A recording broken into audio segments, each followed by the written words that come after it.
The team behind FBC Firebreak reached out to me to offer a chance to get a peek at this innovative entry via a hands-off presentation from the team. They took us through how the game will work, and in just a bit, I'll share with you what I learned. First, I just have to say, if you would have told me that Remedy's next game was going to be a cooperative shooter, I would not have believed you. But here we are, hot on the heels of 2023's Alan Wake 2, which recently broke into profit-making territory. And let's not forget, it was a graphical stunner receiving high praise from critics and players alike. We are now getting Firebreak, something that doesn't look anything like they've done before. Well, maybe a little bit like Control. Will fans of their classics and mega hits give FBC a chance? I'm not sure, but here's a few details the team shared with us to help you make that decision for yourself. We've had reports of rogue sticky notes replicating across this sector. Number 1, FBC Firebreak is targeting summer 2025. It is a co-op shooter, which means a team of 3 will hop onto PS5, Xbox Series X or S, or PC via Steam and the Epic Game Store to dive in. It will also be day 1 on PC Game Pass, Xbox Game Pass, Xbox Game Pass Ultimate, and also both PlayStation Plus Extra and Premium. A bit of an interesting strategy to release the game at what they called mid-price in our presentation, but also on the subscription services.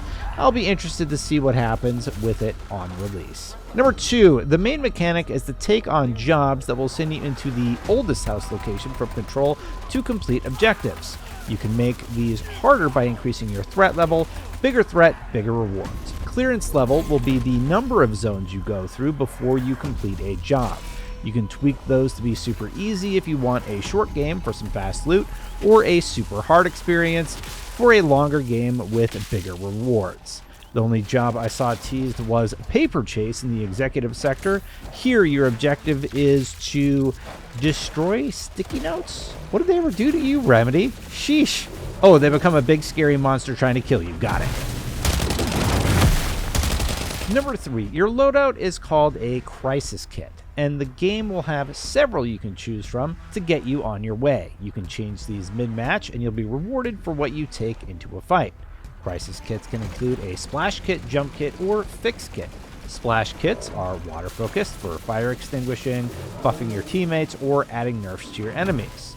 Your Altered Augment is called Teapot, but no word yet on if it's short and stout. Yes, I'm a dad. I make dad jokes. Jump Kits are electricity focused for field control and positioning.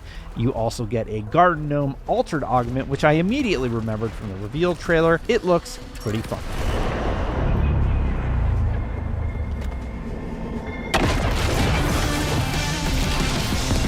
And finally, the Fix Kit will target enemies and shoot projectiles at them with the big old cannon. Oh, and you get a wrench to fix things with. The kit includes a wrench, swivel turret, and the Piggy Bank Altered Augment. Each class seems to be able to choose from a machine gun, revolver, pump-action shotgun, double-barreled shotgun, bolt-action rifle, or submachine gun. Perks are also part of the loadout menu. There's a research tab that allows you to pin certain perks on your class with fun options like extra grenades with the pin collector perk. The pocket dimensions perk will give you a bigger ammo pouch. And in the sneak peek we received, there was a page with 48 total shown that hinted at ammo modifiers for ice, electricity, or flame, as well as other interesting things I'm sure we'll learn more about later. I'll list them all below in the video as opposed to reading all 48 off, but each increases its potency as you stack more of the same modifier up to 3 times. Okay, I'll read them. Pin Collector perk, you get more grenades. Pocket Dimensions, you have a bigger ammo pouch. Electric Rounds perk, you have a potential to apply shock to enemies. Iron Liver perk, you are more resistant to harmful conditions. Hard Living perk, you are more resistant to damage from harmful conditions. Jackrabbit perk, you are more resistant to damage when airborne. Covered perk, your shield regenerates faster after damaging an enemy. Impactful perk, your attacks do more stagger damage. Jade Rounds perk, each round has a chance of returning to the barrel once fired. Bogus Charges perk, missing a shot provides a small charge to your parallelity. That's a tough word. Recruiter perk, volunteers replenish faster. Side-eye perk, you receive less damage from friendly fire. Hunter-gatherer, you pick up items faster. Night tears, you have a chance of getting back up when downed. Impact rounds perk, you have a higher chance of staggering enemies, greasy fingers perk, you change weapons faster, and slide hustle perk, you reload your gun faster. Number 5, customization. Yes, you can get new helmets, armor, and gloves, but it seems to be cosmetic only. No worries about farming for the right work gloves before starting a job. Number 6, the game takes place in the Control universe, as I mentioned, after it was attacked by the Hiss.